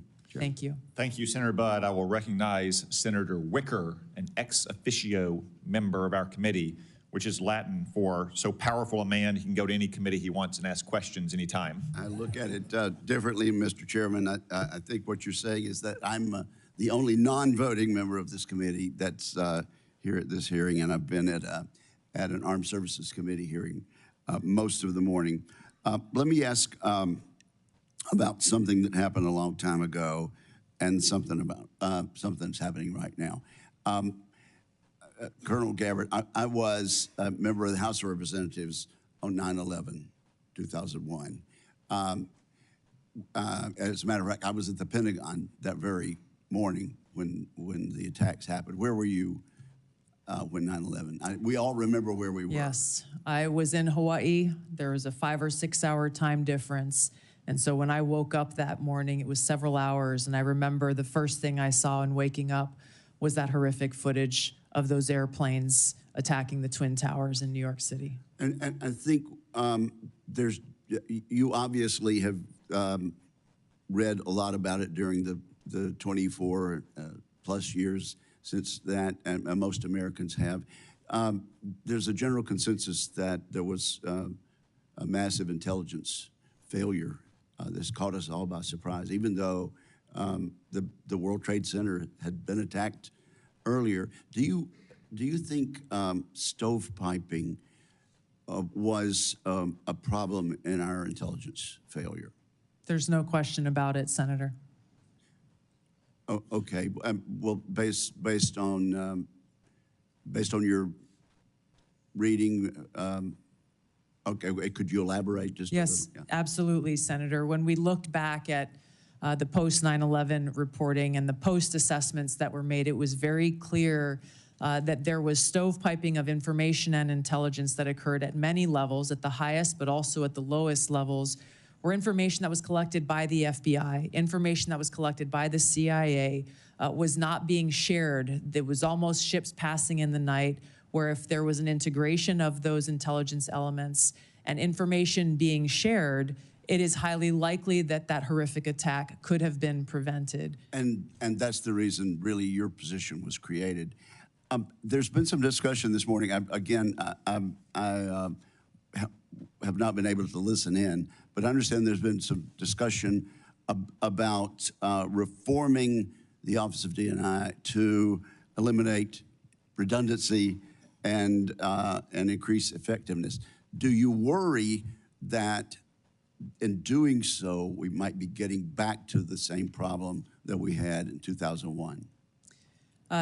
The problem that we had in 2001, Senator, remains at the forefront of my mind. And as you said, this is exactly why the ODNI was created.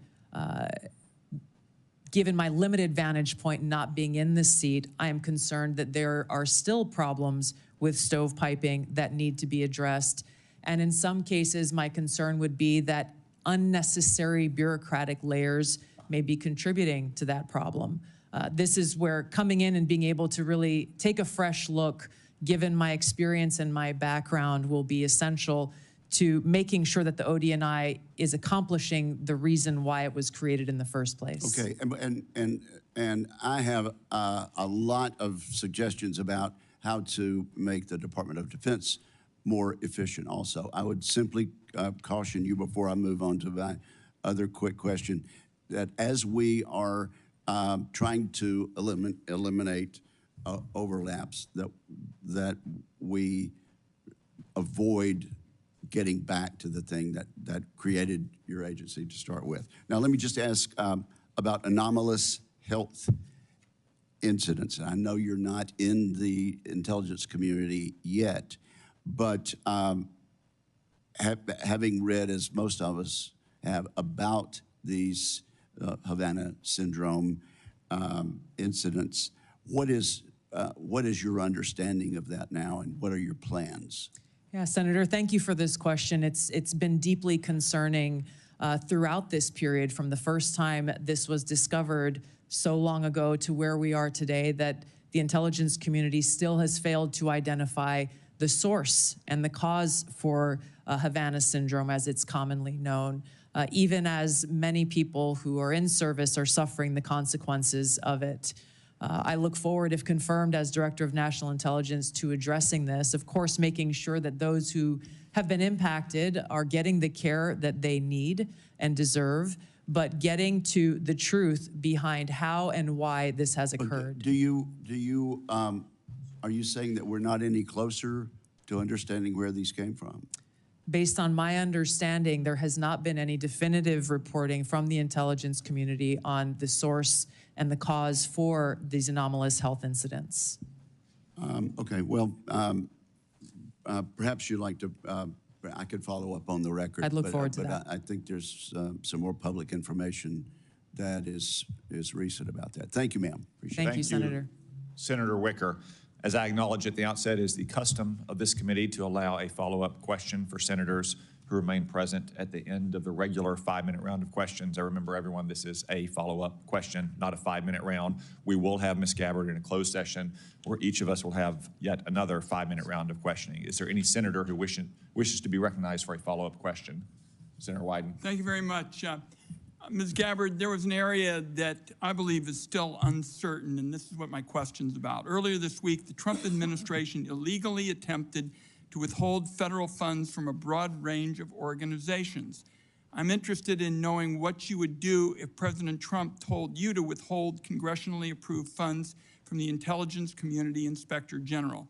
So my question is, if President Trump orders you to withhold appropriated funds from the Inspector General, will you refuse that illegal order? I don't believe for a second President Trump would ask me to do something that would break the law. That's not what I'm asking. I'm asking if you are asked about an illegal order, what will you do? You can say, oh, it'll never happen. What will you do if you're dealing with an illegal order? My commitment has been and will be, if confirmed as Director of National Intelligence, to comply with the law. Are there, Senator Wyden, you've actually asked 2 questions already, Senator I'm not Wyden. asking a question. You've asked 2 questions. I said there's 1 question allowed. Are there other senators who would like a follow-up question? Senator King. I'd like to follow up on my line of questioning about Edward Snowden and understand how you analyzed the facts leading up to your 2020 bill providing him with a pardon. There was the House committee report, which granted was redacted, but under the heading, what damage did it cause, were 5.5 pages of redacted material. I would have thought that would raise a question in your mind. Secondly, Edward Snowden, there are about 20 countries that don't have extradition treaties with the U.S. He chose to go to Russia, become a Russian citizen. Given that information, how did you decide to introduce a bill providing him with a pardon? Introducing a bill in the United States Congress is not the same as a tweet or a commentary on a podcast. I'm concerned about your apparent lack of interest in the scope of Edward Snowden's traitorous activities. Senator, I've answered some version of this question many times in this hearing already. My foremost concern has been, remains, and will continue to be in upholding my oath to the Constitution to support and defend Americans' Fourth Amendment constitutional rights. If confirmed as Director of National Intelligence, I'm committed to ensuring that we protect our nation's secrets by implementing a number of actions I've outlined so that those who have concerns about programs within our intelligence community, that we don't have another Snowden-like leak, and they are able to raise those concerns either directly with Congress or through any one of a number of legal paths that are available. And I think it's also important, and in line with many of the bipartisan concerns I've heard from this committee, in security classification, security clearance and classification reform, in narrowing severely those who have access to the most sensitive and compartmentalized intelligence reporting and capabilities. Senator Bennett. Thank you. Thank you for your generosity, Mr. Chairman, in letting us have a second question. Thank you again for hanging in there with this discussion, Colonel Gabbard.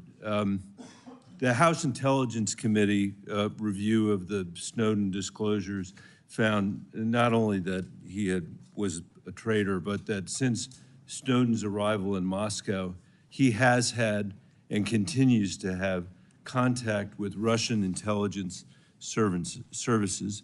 You can see the deep concern on both sides of the aisle here. You had in your opening statement all kinds of complaints about former officials in the intelligence agencies, the United States press, the journalists, the media, Democrats,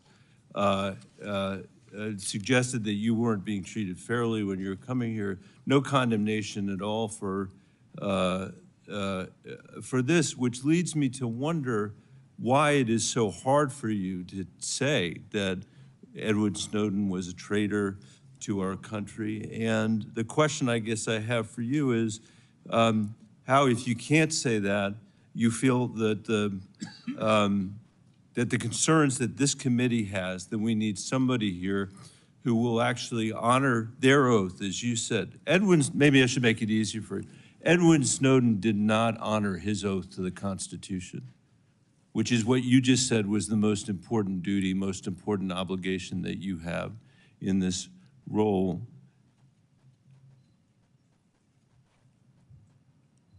Why is he being treated like a folk hero by you instead of the traitor that he was? Senator, as I said, my focus and what should be of relevance to all of you and everyone watching is what I will do as Director of National Intelligence to work with you to make sure there's not another Snowden-like leak, given the paramount importance of our national security and keeping our nation's secrets. I've laid out a number of ways that I intend to do that, if confirmed, in fulfilling my responsibility in this role. Thank you, Mr. Chairman. Senator Gillibrand. Thank you, Mr. Chairman. I just wanted to continue along with regard to China because it's such an important part of your portfolio. And I know on armed services, you've had hearings over the last 15 years about their architecture and how they're building up space capabilities, sea capabilities, Air Force capabilities, every type of capability they possibly could. And that aligned with their malign foreign influence and with their ambition with regard to Taiwan. It just creates a very dangerous scenario and concerning one. And so I wanted to ask you about Japan because recently, about a year and a half ago, 13 months ago, you said that you didn't think it was wise to allow Japan to build up their own defense architecture. And you thought it was short-sighted. Can you speak a little bit about that? Because our alliance with Japan is so important in our ability to defend against malign activities of China, not only geographically, but because for the last 50 years, they've been close allies, allies that we rely on. We share intelligence, we share operations. They are a great ally. So what was your concern about? And have you had any views that have shifted in that regard? Yeah, thank you for the question, Senator. I agree. Japan has been a strong ally of the United States in a different capacity as a member of the Hawaii National Guard. I've gone and conducted training missions in Japan with the Japanese Self-Defense Force. Their forces and their constitution has been primarily focused on self-defense. The concerns that I had raised previously had to do with really looking at the bigger picture of the context of the history with Japan and China and recognizing the implications of how this kind of shift from a self-defense posture that Japan has had constitutionally to a more offensive posture could result in escalation. And given the history, we need to acknowledge what the ramifications could be to our own security interests. And that's something that I am looking forward to being able to provide to all of you and to the President, if confirmed as Director of National Intelligence, is that in-depth analysis and assessment so that various policies or actions that you all or the President are considering are fully thought through given that broader context of nuance of history and the complexities that exist within the Asia-Pacific region. Having grown up there, I'm very familiar with. But you do Thank you, Senator Gillibrand. Okay. Senator Kelly. Thank you, Mr. Chairman. Colonel Gabbard, when Russia was denying Assad's use of chemical weapons, they accused the U.S. of supporting terrorists. This is a line that Putin used frequently during the Syrian civil war as he supported Assad. Syrian officials made similar comments. They did it repeatedly. They did it in public. They did it at the United Nations. In 2016, you gave an interview in which you said, and this is a quote, "The U.S. is providing direct and indirect support to terrorist groups in order to overthrow the Syrian government." And in 2019, on the Democratic presidential debate stage, you said of President Trump, this is a quote, "This current president is continuing to betray us. We were supposed to be going after al-Qaeda, but over years now, not only have we not gone after al-Qaeda, our president is supporting al-Qaeda." So I'm interested to hear, what was your goal in saying these things? And did you consider, before saying them, the motives of Iran and Russia, what their motives might have been before making these claims? Senator, as someone who enlisted in the military specifically because of Al-Qaeda's terrorist attack on 9/11 and committing myself and my life to doing what I could to defeat these terrorists, it was shocking and a betrayal to me and every person who was killed on 9/11, their families and my brothers and sisters in uniform. When as a member of Congress, I learned about President Obama's dual programs that he had begun really to overthrow the regime of Syria, and being willing to, through the CIA's Timber Sycamore program that has now been made public, of working with and arming and equipping Al-Qaeda in an effort to overthrow that regime, starting yet another regime change war in the Middle East. DoD Train and Equip program, again, begun under President Obama, is widely been known, looked at, and studied, that ultimately resulted in over $500 million being used to train who they called moderate rebels, but were actually fighters working with and aligned with Al-Qaeda's affiliate on the ground in Syria, all to move forward with their regime change and not acknowledging what was obvious at the time and what has unfortunately borne true, which was that a regime change war in Syria, much like the regime change wars in Iraq, the toppling of Gaddafi and Mubarak, while these are all dictators, would likely result in the rise of Islamist extremists like Al-Qaeda taking power. I shed no tears for the fall of the Assad regime, but today we have an Islamist extremist who is now in charge of Syria, as I said, who danced on the streets to celebrate the 9/11 attack, who ruled over Idlib with an Islamist extremist governance, and who has already begun to persecute and kill and arrest religious minorities like Christians in Syria. I understand. Why that should be acceptable to anyone is beyond me. It shouldn't is be. certainly And not I understand, in our and interests. I appreciate your answer, and thank you. My concern has to do with the tendency to repeat Russian and Syrian, and even in some cases, I think we'll get into in the closed session, Iranian information, and to discount what comes from our intelligence community. Senator, every American deserves to know that people in our own government were providing support to our sworn enemy, Al-Qaeda. That should not be acceptable by anyone. Thank you, Senator Kelly. Ms. Gabbard. In conclusion, Senator Warner. Yeah, thank you, Mr. Chairman. You know, one of the things I love about this committee, and I know folks who are here for Ms. Gabbard may not fully realize, but this has always been a bipartisan committee. And you know, my friend Richard Burr, who said we always kind of followed the truth.